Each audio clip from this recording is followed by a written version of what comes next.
구약 성경 시편 119편 33절에서 38절까지 성경 말씀을 함께 스크린과 성경 보고 합독하도록 하겠습니다.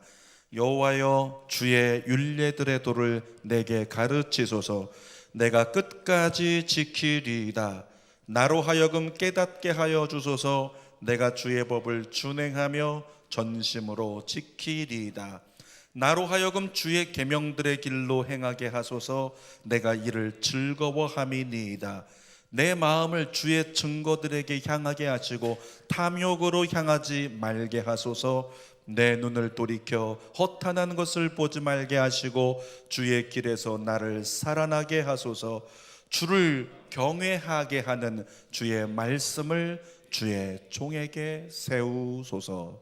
아멘. 오늘은 부활절이지만 저희가 2주 후에 부활절을 지키기로 했고, 오늘은 둘째 주일 시편 119편 33절에서 38절 말씀을 가지고 나를 살아나게 하소서. 따라합시다. 나를 살아나게 하소서. 다시 한번 나를 살아나게 하소서. 이런 제목으로 말씀을 나누겠습니다. 여러분, 시편 119편의 저자는 누군지 알지 못합니다. 그런데 독일어 성경에 보면 이 시편 119편에 대해서 해석하기를 하나님의 말씀에 대한 찬양과 사랑의 메시지고, 그리고 그 말씀의 능력과 활용에 대한 그리스도인의 황금 입문서다, 이렇게 길게 서술하고 있어요. 이걸 한마디로 말하면 뭐냐면 이 시편 119편은 지혜서다, 삶을 살아가는데. 그렇게 얘기를 하고 있다는 거죠. 지혜서 하면 성경에서 뭐가 생각이 나죠? 지혜서? 잠언이 생각이 나잖아요. 잠언 솔로몬이 기록을 했는데 언제 기록했죠? 인생의 초기에, 중기, 말미. 언제 그랬어요? 말미에 기록한 책이에요. 그러니까 솔로몬이 자기 인생 가운데 하나님이 주신 모든 것을 누리면서 살다가 인생 말미에 와서 이렇게도 해봤고 저렇게도 해봤고 이것도 쫓아가고 저것도 쫓아가고 다 해봤는데 결국에 보니까 이것이 진리더라. 그것을 기록한 책, 그리고 젊은이들에게 너희는 실수하지 말고 살아야 된다. 그것이 솔로몬의 잠언이라고 하는 겁니다. 이 시편 119편도 비슷한 성격의 메시지라는 거예요. 이 저자가 언제 기록했는지 알 수 없지만 마치 인생의 말미에 수많은 경험을 다 겪고 보니까, 내가 모든 길을 다 걸어와서 뒤돌아보니까 그 길이 이런 것이었더라. 너희는 잊지 말고 기억해라. 그런 마음으로 권면의 메시지를 쓴 겁니다.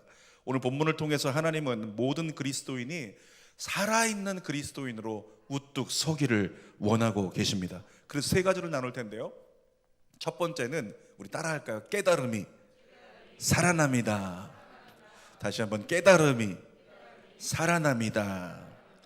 시편 119편 보면 유명한 구절 있죠. 우리가 때로는 읽기 싫으면서도 때로는 은혜가 되는 구절, 시편 119편 71절입니다. 같이 읽어보겠습니다. 고난당한 것이 내게 유익이라. 이로 말미암아 내가 주의 율례들을 배우게 되었나이다. 고난당하는 것이 내게 유익이라. 여러분, 지금 모든 문제가 해결되고 잘 됐을 때는 이 고난당하는 것이 내게 유익이라 얼마나 은혜가 돼요. 찬송의 가사로 만들어도 쉽게 부를 것 같습니다. 그런데 오늘 고난 중에 있는 사람에게, 오늘 광야길을 걷고 있는 사람에게 가서 우리가 얘기한다고 생각해 보세요. 너 고난당하는 것이 유익이야. 지금 고난스럽지만 고난당하는 게 유익이다. 누가 이것을 즐겨 듣겠냐는 거죠. 그런데 이렇게 이 시편 저자가 고난이 유익이라고 이야기한 근거가 시편 119편에 나오는데 67절입니다. 같이 읽어볼게요. 시작. 고난 당하기 전에는 내가 그릇 행하였더니 이제는 주의 말씀을 지키나이다. 그러니까 내 삶이 이전에는 그릇된 삶이었다는 거예요. 잘못된 삶, 어그러진 삶, 조금 뭔가 이건 하나님 보시기에 합당하지 않은 삶. 그런데 고난이 다가왔고 고난 때문에 하나님의 뜻을 결국에는 깨닫게 되었고, 그때 하나님의 은혜가 내 삶에 임하면서 삶이 변하게 되었다. 그것이 지금 이 시편 119편 67절의 말씀이라는 거죠. 그러면서 시편 저자가 결론을 선언하는 겁니다. 그러니까 보십시오. 고난당하는 것은 우리에게 유익입니다. 아멘입니까? 여러분, 사람을 변화시키는 게 뭘까요? 돈이 사람을 변화시키나요? 아주 멋진 어떤 명예라든가 내가 누릴 수 있는 많은 것들이 사람을 변화시킵니까? 그렇지 않습니다. 사람을 변화시키는 건 뭐냐면 깨달음이라고 하는 거예요. 어느 순간인가 내가 깨달아지는 거. 제가 예전에 사역하던 교회 우리 한 집사님이 믿음은 좀 연약한 사람이었지만 교회에서 담임 목사님께도 인정받고 성도들에게도 나름대로 인정을 받아서 안수 집사가 되는 거예요. 난 자격 없다고 생각했지만 추천을 받아서 안수 집사가 됐어요. 그래서 기도하고 또 이제 하나님 앞에 더 가까이 가겠다 결단하면서 안수 집사가 되고 제일 처음 달라진 게 뭐냐면 철야 예배를 나오기 시작해요. 철야 예배를 드리면서 열심히 기도하겠다고 그렇게 하나님께 달려가는 거예요. 그런데 그분이 한 가지 끊지 못한 게 있었어요. 술은 잘 마시지 않았지만 이 담배를 많이 피우고 있었던 분인데, 이분이 어느 날 이렇게 양복 자켓을 입고 거리를 걸어가다가 자기도 모르게 담배를 피우면서 걸어가다가 쇼 윈도우에 비친 자신의 모습을 보게 됐어요. 근데 그 순간에 어떤 마음이 들었냐면 이 가슴팍에 뭐가 있었냐면 저희 교단에서는 안수집사 배지를 만들거든요. 주는 교회는 만들지 않았지만 안수집사 배지 그리고 장로 배지가 있어요. 근데 그분이 안수집사 배지를 자랑스럽게 나 안수집사다 그러면서 얼마나 자랑하고 싶겠어요. 나 교회 안수집사입니다. 그래서 여기다가 착용하고 항상 다니는 거예요. 그래서 그날 저녁 무렵에 쇼 윈도우 위에 비친 자신의 모습을 딱 보는데 순간적으로 제일 먼저 뭐가 눈에 들어왔냐면 이 배지가 들어왔어요. 그러면서 이제 흐뭇하게 웃는 거죠. 야, 나 안수집사. 그러면서 웃고 있는 거예요. 근데 그 순간에 그 다음에 뭐가 들어왔을까요? 손에 끼고 있는 담배가 눈에 들어오는 거예요. 순식간에 자기도 모르게 자기 마음속에서 깨달음이 임했는데, 야, 나 안수집사인데 이거 어울리지 않는 것 같아. 그 생각이 딱 들어왔어요. 그 생각이 들어오면서 자기 안에 야, 이건 나에게 어울리지 않는 것이구나 라고 하는 깨달음이 주어지니까 바로 꺼서 쓰레기통에 버리고, 그분이 간증하더라고요. 그날 이후로 담배를 손에 댄 적이 없다고요. 여러분, 코로나19 때문에 우리가 모여서 예배를 못 드려요. 그래서 오늘은 좀 이제 점점 많은 분들이 모여주기 시작하는데, 모여서 예배도 못 드리고 성경 공부도 못하고 제자 훈련도 못하고 그렇게 모여서 무언가 할 수가 없더라는 거죠. 그러다 보니까 지금 뭐 공원에도 못 가요. 저 벚꽃이 펴 있지만 벚꽃 구경도 하러 가지 못합니다. 가라고 막 그냥 내보내니까 지금 우리는 갈 데도 없고 할 것도 없고 만날 사람도 없고 시간이 굉장히 많아지고 여유가 생겼어요. 이렇게 시간적 여유가 주어진 만큼 우리가 가정에서 말씀을 묵상하다가 이런 역사가 일어났으면 좋겠다. 목사가 기도하는 거예요. 우리 성도들에게 하나님 깨달음이 임하게 하여 주옵소서. 깨달음이 임하게 하여 주옵소서. 깨달아지면 되는 거거든요. 깨달아지면 사람이 변한다니까요. 그래서 깨달음이 임하게 해달라고. 여러분, 이와 같은 때 4월까지도 계속 지속되고 5월에도 아마 여러 가지 또 어려운 소식들이 전해질 수 있을 것 같은데, 그때 자녀들과 함께 성경 통독해 보세요. 자녀들과 함께 저녁 시간을 보내면서 때로는 할 수 있다면 성경 필사도 한번 같이 가족끼리 돌아가면서 한 장씩 해보고, 여러분 이때 아니면 그럴 기회가 없잖아요. 우리 사는 건 너무 바쁘니까 좀 이때라도 한번 그런 은혜를 가져보면 어떨까 생각이 듭니다. 하나님께서 성경을 보면 시대마다 선지자를 세워요. 그리고 선지자들을 통해서 하나님의 말씀을 선포하게 하십니다. 하나님께서 여호와의 말씀이니라 막 선포하세요. 하나님이 원하시는 목적이 뭘까요? 하나님의 뜻을 우리가 깨닫기를 원하시는 거예요. 인생들은 자기가 주인 되어서, 나도 모르게 내가 주인 되어서 내가 결정하고 내가 선택하고 살아가는데, 그 인생들에게 선지자를 통해 하나님의 말씀이 선포되어지면 여호와의 말씀이니라, 그 순간에 하나님이 원하시는 게 내가 생각한 것과 좀 다르네, 하나님이 계획하신 것은 내 뜻과 다르네, 이것을 깨닫게 하기를 원하시는 것이 주님의 뜻이라는 거죠. 아까 얘기했죠. 깨달으면 사람이 어떻게 된다고요? 변한다고요. 깨달으면 사람들이 변화되고, 변화라고 하는 건 살아나는 거니까, 소생하는 거니까, 부흥하는 거니까 결국에 우리에게 필요한 건 뭐냐면 깨닫는 거예요. 근데 여러분, 인간의 특징이 있죠. 말로 여호와의 말씀이니라 깨달아라 깨달아라 깨달아라 깨달아져요? 안 깨달아요. 정말 고집스럽게 안 깨달아요. 그러니까 인간의 특징이 있다면 말로 해선 잘 안 듣는다. 이거 따라 해도 될까요? 말로 해선 잘 안 듣는다. 이게 인간의 특징이에요. 화가 날 때 여러분 자녀들에게 한 번쯤 써봤던 이야기 아닙니까? 너 말로 해서는 안 되는구나, 말로 해서는 안 듣는구나. 그러면 그때 화가 나가지고 씩씩거리는 엄마가, 아빠가 구석에 가서 뭔가를 가져오면서 아이에게 뭐라고 말할까요? 말로 해서 안 되는 건 뭐밖에 없다? 매밖에 없다. 그러면서 매를 들고 와서 아이를 훈육하고, 그렇게 때로는 아이에게 매를 대는 그런 일들이 우리에게도 있잖아요. 여러분, 웬만해서는 말로 해서 안 듣는 인간의 연약함 때문에 우리 하나님도요, 때로는 매를 드신다는 거예요. 매 맞는 거 좋아하는 사람 있습니까? 하나님께 막 매를 맞으면, 오 주여 나는 매를 맞으면 너무 좋아, 이런 변태적인 사람이 있어요. 아니죠. 매 맞는 거 다 싫어요. 다 그냥 하나님의 사랑만 받고 싶고 긍휼만 받고 싶고 은혜만 입고 싶지, 매 맞는 건 싫단 말이죠. 여러분, 그런데도 불구하고 하나님의 섭리 가운데 뭐가 있을까요? 아프더라도 깨닫고 변화될 수 있다면 매 맞는 아픔이 오히려 너에게 은혜다. 이와 같은 하나님의 어떤 계획과 섭리가 있더라는 거죠. 제가 고등학교 다닐 때, 저는 종로에 있는 중앙고등학교를 다녔는데 수학 선생님이 계셨어요. 이만한 안경 쓰고 막 돋보기도 두꺼운데 이분이 눈을 개슴츠레하게 떴으면서도 정확하게 보는 게 있어요. 우리 학생들의 정수리는 정확히 봅니다. 그리고 돌아다니면서 조는 아이 있으면 이 한 40cm 되는 그 몽둥이 가지고서요, 정수리를 정확히 막 때렸어요. 딱 때려요. 저도 그거 맞아가지고 지금도 여기가 좀 튀어나온 것 같아요. 근데 그 수학 선생님이 얼마나 그렇게 애들을 때리는지, 그냥 아이들이 맞으면 화가 나고 머리는 때리지 말라고요, 차라리 종아리를 때리라고요. 그럼 머리 3대 더 맞아요. 그러니까 아이들 마음 가운데 저 미친 개. 그래서 그분의 별명이 미친 개예요. 그분 지금은 이제 천국 가셨지만은 그렇게 미친 개라고 막 욕을 하고 저주 퍼붓고, 저거 나중에 내가 졸업한 다음에 가만두지 말아야지, 테러할 거야, 이런 아이들도 있었다는 거예요. 여러분, 그런데 해마다 스승의 날이 되면요, 그 선생님을 찾아오는 학생들이 있어요. 누가 찾아올까요? 졸업생들이 찾아와요. 그것도 졸업해서 오래 지난 것이 아니라 졸업한 지 얼마 안 된 대학교 1학년, 2학년, 3학년 이런 아이들이 그 선생님을 찾아오더라는 거예요. 꽃 사들고 선물 사들고 찾아와서 하나같이 이렇게 얘기합니다. 선생님 감사합니다. 선생님 때문에 저희가 대학에 갈 수 있었습니다. 그렇게 다들 이야기하면서 선생님 감사합니다. 여기 시퍼렇게 아직도 이만큼 멍들어 있는데 선생님 감사합니다.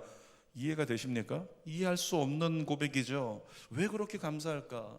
이런 거죠. 맞을 땐 아팠지만 그것 때문에 억지로라도 죽게 아니면 까무러치기로 공부를 했더니 대학에 지나갈 수 있었고, 대학에 합격증 받아들고, 야 우리 미친 개 덕분에 내가 이렇게 수학 성적 잘 받을 수 있었구나. 그 스승의 날 되면 그 선생님 찾아가서 감사하다고 고백을 하게 된다는 거예요. 오늘 시편의 메시지와 비슷한 메시지죠. 자, 시편 119편 34절 같이 읽어보겠습니다.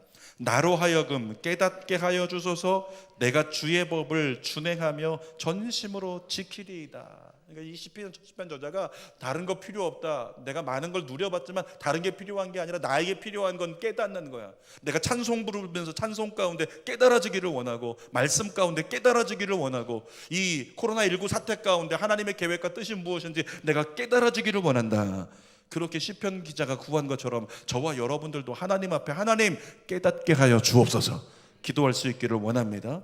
그래서 여러분, 예배라고 하는 것은 누가 은혜를 누릴 수 있냐면, 예배는 미리 기도로 준비한 사람, 미리 기도하면서 하나님 오늘 예배를 통해, 찬양을 통해 마음이 열리게 하시고 말씀이 들리게 하시고 기도의 결단이 일어나게 하셔서 제 삶에 큰 깨달음이 있게 하여 주옵소서. 그런 기도를 가지고 은혜를 갈망하고 나온 사람, 그가 예배 가운데 은혜 받을 수 있는 거라고요. 그런 사람이 가정에서 예배한다면 지금 TV 모니터에서 컴퓨터에서 예배를 드릴지라도 그 갈망이 있는 사람에게는 하나님의 변화의 역사가 일어나는 겁니다. 자, 두 번째로 따라하겠습니다. 지키는 것이 살아납니다. 여러분, 무엇을 지켜야 될까요? 이제 이번 주 수요일이면 21대 총선이 있습니다. 저는 어제 사전 투표를 먼저 했어요.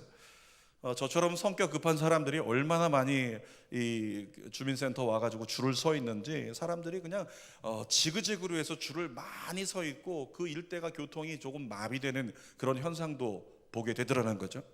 그런데 그 모습을 보니까 사람들이 많이 모였는데 이전과 다른 질서가 있더라는 겁니다. 1m씩 사람마다 떨어져서 이렇게 줄을 서 있어요. 누가 시키지 않아도 바닥에 보니까 테이블 가지고 이렇게 구분선을 만들어 놨는데 사람들이 저마다 구분선에 정확하게 서서 1m씩 그렇게, 출입국 사무소 가서도 안 지키던 걸 지금은 잘 지키고 있더라는 거예요. 정확하게. 왜? 자기 살려고. 그 질서가 이렇게 지켜지고 있더라는 거죠.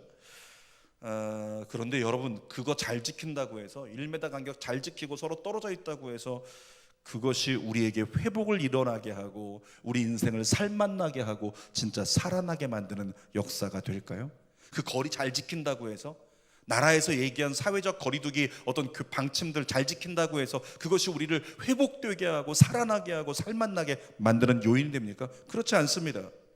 코로나19 때문에 하도 극성맞게 방송에서, 정부에서 교회를 향해서 겨냥하여 모이지 말라고 하니까 한국교회 전반의 교회가 모이지 않고 이렇게 온라인으로 예배를 드리고 있습니다. 여러분, 그런데 교회가 이렇게 모이지 않는다고 해서 코로나19로부터 여러분 안심할 수 있겠습니까? 안전할 수 있겠어요? 우리를 지켜낼 수 있겠습니까? 그렇지 않습니다.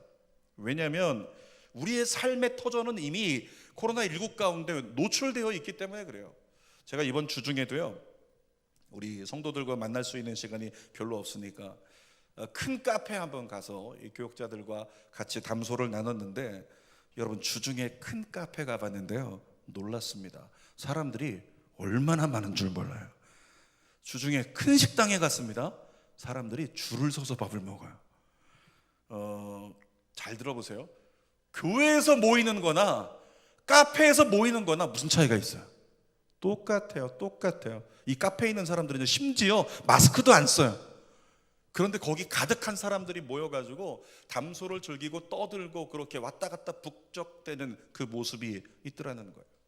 지지난주에는 또 가까이 있는 다른 지역의 큰 카페를 가봤는데 거기도 세상에 사람들이 얼마나 많은지 인산인해입니다. 식당도 보니까 줄 서서 사람들이 밥을 모여 먹고 있고, 크리스천들 중에 이런 사람들이 있죠. 교회로는 모이지 않으면서 사람 많은 카페나 식당은 날마다 즐겨 찾고 있는 사람들 많이 있겠죠. 이거 모순 아닐까요? 모순이라고 생각이 돼요. 제가 오죽하면은 오늘이 사실은 부활절 절기인데 그런 생각을 했죠. 안 되겠다. 교회 문 닫고 카페를 통으로 빌려가지고 카페에서 예배 드릴까? 그럼 카페로는 다 올 테니까. 교회에서 모이면 그렇게 막 뭐라고 하는데 카페에서 그렇게 사람들이 가득가득 모여있는데 방송에 나옵니까? 카페 모이지 말라고, 잘못됐다고, 마스크 쓰고 있으라고 안 나오잖아요. 그러니까 차라리 카페를 빌려가지고 거기서 이때 예배해야 되겠다, 이런 생각에 카페를 여기 기웃거리고 저기 기웃거리고 그런 시간을 목사가 보내고 있는 겁니다. 여러분, 요즘에 매일 저녁 9시에 저희가 예배 회복을 위한 가정기도회 때 신명기 말씀을 나누고 있습니다. 이 신명기 말씀을 보면 모세를 통해서 하나님께서 지켜야 산다, 따라할까요? 지켜야 산다, 지켜야 산다, 계속해서 말씀하고 계세요. 지켜야 산다고. 이 반복해서 지키라고 말하는 것은 딱 한 가지예요. 하나님 말씀 지켜야 산다, 이렇게 말씀하고 있는 거예요. 이스라엘 백성들은 광야를 지나왔습니다. 이제는 요단강 건너가서 가나안을 정복해야 되는 거예요. 그리고 거기서 통일 왕국을 이루고 살아야 한다는 거죠. 그 과정을 온전히 이루기 위해서 이스라엘 백성들에게 필요한 게 뭐냐면 사회적 거리두기가 아니었어요. 이스라엘 백성들에게 필요한 건 단 한 가지였습니다. 하나님 말씀을 지키는 것, 하나님 말씀에 대한 전적인 순종. 말씀 지키면 살고 말씀 안 지키면 죽고. 이것이 신명기에서 강조하고 있는 신명기의 핵심 메시지라는 거죠. 여러분, 가나안 전쟁이 어떤 전쟁이었습니까? 하나님 말씀에 대한 순종 전쟁이었잖아요. 순종하면 이겼고 순종하지 않을 때 무조건 졌던. 그때만 그렇습니까? 지금도 그렇다고 저는 믿습니다. 지금도 동일한 은혜가 우리에게 보장되어 있어요. 하나님 말씀 지키면 살고 하나님 말씀 지키지 않으면 죽는 거예요. 그런 역사가 지금도 우리의 삶에 똑같이 일어나고 있다는 거죠. 자, 시편 119편 34절 한 번 더 읽어보겠습니다. 시작. 나로 하여금 깨닫게 하여 주소서. 내가 주의 법을 준행하며 전심으로 지키리이다. 이 시편 기자가 깨닫는 은혜를 달라고, 깨닫게 해달라고 기도를 했습니다. 그 이유는 뭘까요? 내가 변화되어서 하나님의 법을 지킬 수 있는 자가 되게 해달라고. 하나님의 말씀을 지켜야지 산다는 걸 아는 거예요. 근데 이 하나님 말씀을 지키려고 하면 내 힘 갖고 안 된다, 내 생각의 수준 갖고 안 된다. 내게 하나님 주시는 깨달음이 있어야 돼. 그래야 내가 하나님의 말씀을 지킬 수 있는 동기가 가능하다. 그래서 기도하는 거예요. 하나님 말씀을 깨닫게 해달라고. 자, 35절도 같이 읽어보겠습니다. 시작. 나로 하여금 주의 계명들의 길로 행하게 하소서. 내가 이를 즐거워함이니이다. 주의 계명들의 길, 주의 계명을 지키게 해달라, 하나님 말씀을 지키게 해달라 기도하는 건데 뭐라고요? 하나님 말씀을 지키는 것이 제게 즐거움이 되게 해주세요. 이렇게 지금 기도하고 있는 거예요. 이 뭐냐면 여러분, 하나님 말씀 지키는 건 대단히 어렵잖아요. 주의 말씀은 죄성을 가진 우리가 지키기에는 역부족이라고 하는 겁니다. 너무 버겁습니다. 무겁습니다. 그런데 만약에 저와 여러분들이 은혜를 입으면 어떻게 될까요? 하나님의 깨닫는 은혜를 입고 하나님의 은총의 은혜를 입고 성령 충만 받으면 어떻게 될까요? 그러면 제일 먼저 우리에게 임하는 것은 희락입니다. 예배 가운데 찬양으로, 말씀으로, 예배 가운데, 기도 가운데 은혜를 입고 깨달음이 있으면 돌아갈 때 얼굴 표정이 달라져요. 우리 찬양 부르죠. 찬양이 언제나 넘치면 어떻게 된다고요? 은혜로 얼굴이, 자, 얼굴로 대답해봐요. 은혜로 얼굴이 환해요. 환해요가 아니라 환해요. 그러니까 찬양으로 은혜를 받으면 얼굴이 환해지고, 말씀 가운데 깨달음이 있으면 얼굴이 환해지고, 기도 가운데 하나님께서 부어주시는 성령의 기름 부음이 있으면 우리 얼굴이 환해진다고요. 희락이 임한다고요. 그때 하나님의 법을 따라가는 거, 말씀 지키는 게 나에게 즐거움이 되는. 그러니까 지금은 큐티하고 말씀 묵상하고 지키려고 하면 부담되고 버겁고 어려운데, 그 이유가 뭐냐면 은혜가 없기 때문에. 그런데 하나님께서 깨닫는 은혜를 주시면 그때 이 깨닫는 은혜로 말미암아서 하나님의 법을 지키는 게 나에게 기쁨이 되니 그것이 능력이 되고 결국 우리 인생을 살려내는 하나님의 역사가 일어난다고 하는 것입니다. 오늘 예배를 드리는 모든 성도들에게 하나님이 주시는 즐거움인 희락의 영이 임하기를 축복합니다. 그 즐거움 가운데 희락의 영으로 말씀을 지키는 자가 되면 말씀으로 말미암아 우리는 살아나게 된다는 거죠. 세 번째로, 주님을 향하는 것이 살아남이다. 이와 같은 메시지를 우리에게 주세요. 뭐라고요? 주님을 향하는 것이 살아남이다. 제가 늘 강조하는 두 글자 있습니다. 신앙생활할 때 그리스도인에게 두 글자 뭐가 중요하다고요? 신앙, 의미가 뭐라고요? 믿을 신, 우러를 앙. 다시 한번, 방에 계신 분들, 가정에 계신 분들 뭐라고요? 믿을 신, 우러를 앙. 이게 중요하다고요. 이 믿을 신, 우러를 앙, 새내들하고 계속 얘기하는 건데, 믿는 것을 바라보는 자, 그가 누구냐면 믿는 것을 바라보는 게 신앙이에요. 문제 다가왔다, 코로나19가 다가왔다, 어떤 위협이 내게 다가왔다, 그 순간에 하나님 문제 왔네요, 전 믿는 걸 바라볼게요, 눈을 주님께 돌려. 이것이 바로 신앙적 반응이고 신앙적 태도라고 하는 거죠. 여러분, 신앙 프로세서가 바르게 작동하는 사람은 마음의 방향 자체가 다릅니다. 신앙의 프로세서가 바르게 작용하는 사람은 어떤 일이 다가오든지 그 일 때문에 걱정하고 번민하고 염려하고 답답하고 분노할 수 있겠지만 그 순간에 바로 믿을 신, 우러를 하나님께 눈을 돌려서, 하나님, 내가 믿는 하나님, 누군가가 나를 괴롭히고 힘들게 하고 나를 해코지할 때 하나님께 눈을 돌려, 하나님, 어떻게 하나님의 눈으로 그를 볼 수 있는, 하나님의 눈으로 문제를 재해석할 수 있는 이런 능력이 그리스도인 안에 있다는 거죠. 여러분 안에 그런 역사가 일어나기를 축복합니다. 여러분, 우리가 언제나 우리의 심령의 방향이 주님을 향하게 되면 어떤 역사가 일어날까요? 여러분이 부르고 있는 찬양 가사에 답이 아주 정확하게 다 기록되어 있지 않습니까? 우리 시선이라고 하는 찬양 한번 불러볼까요? 가사에 정확히 나와 있죠. 내게로부터 눈을 들어 주를 보기 시작할 때 뭐가 보인대요? 주의 일을 보겠네. 내 작은 마음 돌이키사 하늘에 꿈꾸게 하네. 언제 시선이? 주님을 볼 때 모든 시선을 주님께 드리고 살아계신 하나님을 느낄 때 내 삶은 주의 역사가 되고 하나님이 일하기 시작하네. 여러분이 눈을 들어 온 마음으로 주님을 향하면 어떻게 된다고요? 내 삶이 주의 역사가 되고 하나님이 일하기 시작하네. 하나님이 우리에게 일하기 시작하시면 우리는 어떻게 된다? 죽은 것 같았던 우리가 어떻게 돼요? 그 마른 뼈들이 골짜기 안에 가득한데 거기에 하나님의 말씀이 선포되고 하나님이 역사하기 시작하면 어떤 역사가 일어났어요? 뼈들이 일어났잖아요. 뼈들이 소생했잖아요. 부흥의 역사가, 살아나는 역사가 우리에게 일어난다는 거죠. 이사야 40장 31절 읽어보겠습니다. 시작. 오직 여호와를 앙망하는 자는 새 힘을 얻으리니 독수리가 날개치며 올라감 같을 것이요 다른 박질하더라도 곤비하지 아니하겠고 걸어가도 피곤하지 아니하리로다. 우리 현실을 보세요. 얼마나 많은 사람이 낙심이 돼가지고 어깨가 축 처져 있어요. 사는 것도 힘들고 보는 것도 힘들고 만나는 것도 힘들고 다니는 것도 힘든 이 코로나19 사태 가운데 모두가 위축된 가운데 어깨가 축 처져 있잖아요.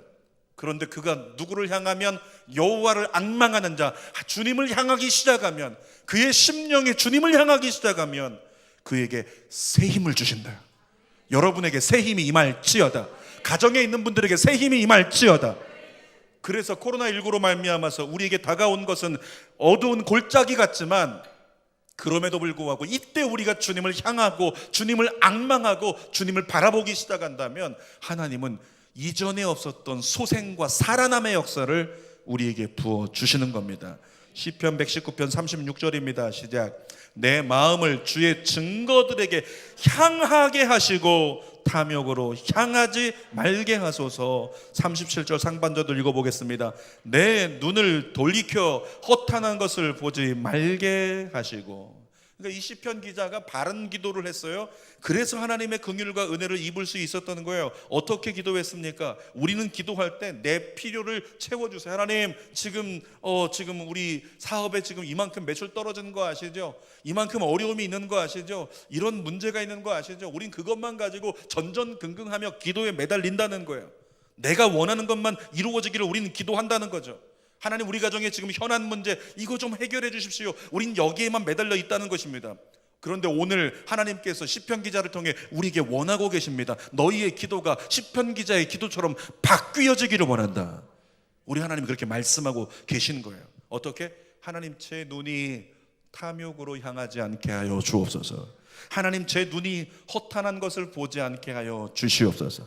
그러려면 방법은 딱 한 가지밖에 없는 거예요. 주를 향하면 돼요. 주를 앙망하면 되는 것입니다. 날마다 주를 바라보고 주님으로 인하여 말하고 주님으로 인하여 선택하고 주님으로 인하여 삶을 고백하며 살아간다면 그런 삶이 가능해진다는 거죠. 여러분, 우리가 탐욕을 향하거나 허탄한 것에 치우치기 시작하면 우리는 세상과 타협하게 됩니다. 그리스도인은 세상과 타협하는 순간에 죽어가기 시작하는 거예요. 그래서 하나님은 선지자와 주의 종들을 통해서 계속해서 타협하지 말라 세상과, 타협하지 말라 세상과 계속 외치게 주님 허락해 주시는 거죠. 그런데도 불구하고 말을 하는데 웬만해서 말로 해서 안 들으니까 결국에는 고난이라고 하는 회초리를 들게 되는 것, 이것이 하나님의 섭리 가운데 있다는 거죠. 여러분, 대형 교회들이 세습을 합니다. 큰 교회들이 권력 싸움을 합니다. 그러니까 교인들 가운데서 패가 갈려져서 서로 다투고 법적 분쟁을 일으키고 그러면서 교회가 둘로 쪼개지고 이런 역사들이 일어나요. 이유가 뭘까요? 그 근간에 뭐가 있기 때문에? 탐욕이 있기 때문에 그래요. 탐욕 때문에 그런 일이 벌어진다는 거죠. 교회조차도 하나님 나라가 가치가 되지 못하고 탐욕이 가치가 되고 허탄한 세상 가치를 쫓아가니까 그 가운데 문제가 생기고 분쟁이 생기고 어려움이 있다는 것입니다. 사랑하는 여러분, 여러분에게 권면합니다. 사람 보고 예수 믿을 생각하지 마십시오. 사람 보고 교회 다닐 생각하지 마십시오. 사람들은요, 실수합니다. 사람들은 불완전합니다. 그래서 사람 보고 있으면 상처받거나 함께 넘어지게 되는 역사가 있다는 거죠. 오늘 예수 믿는 저와 여러분들은 사람 보지 말고 주어진 현실의 환경 보지 말고 주님 바라볼 수 있기를 축복합니다. 예수님 바라볼 수 있기를 축복합니다.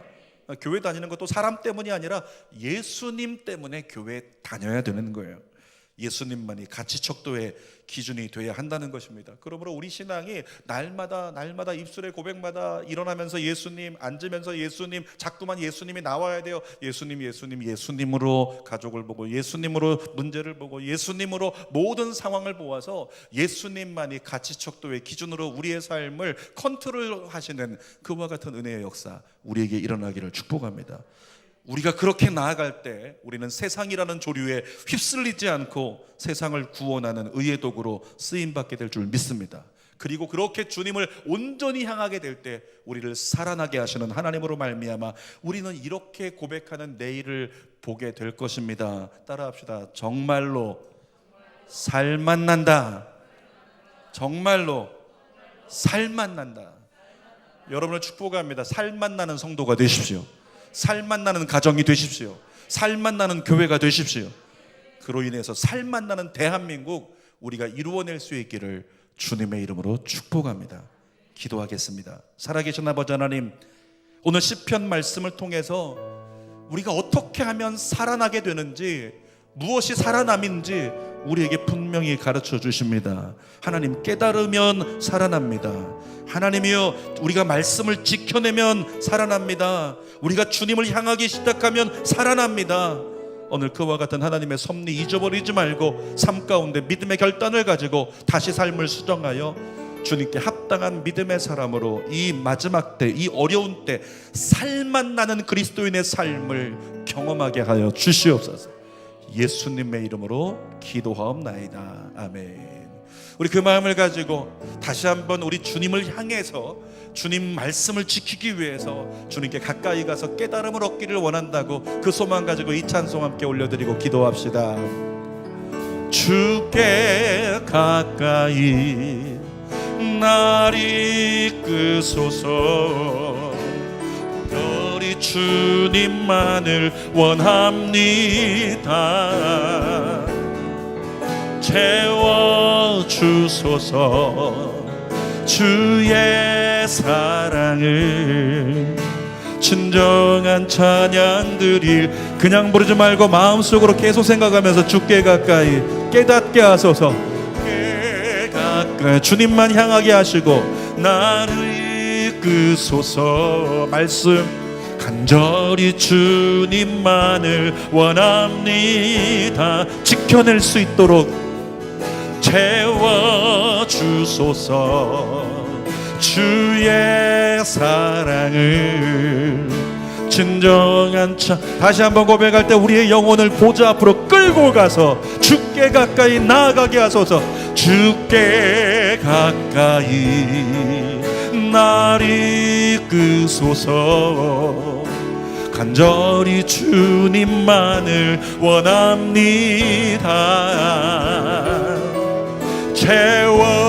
채워주소서. 큰 소리로 주의 사랑을 진정한 찬양 드릴 수 있도록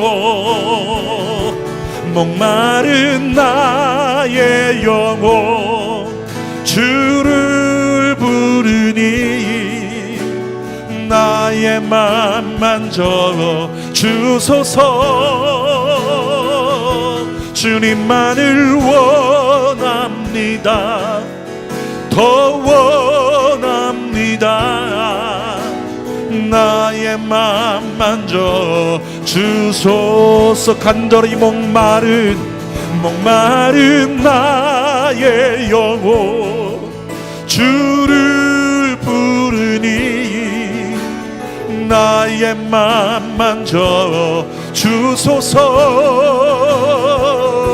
주님만을 원합니다. 더욱 더 원합니다. 나의 맘. 한 번만 더 고백합시다. 심령의 모든 것 다 끌어내요. 목마른 나의 영혼 주를 부르니 나의 맘 만져 주소서. 주님만을 원합니다. 더 원합니다. 나의 맘만 줘 주소서.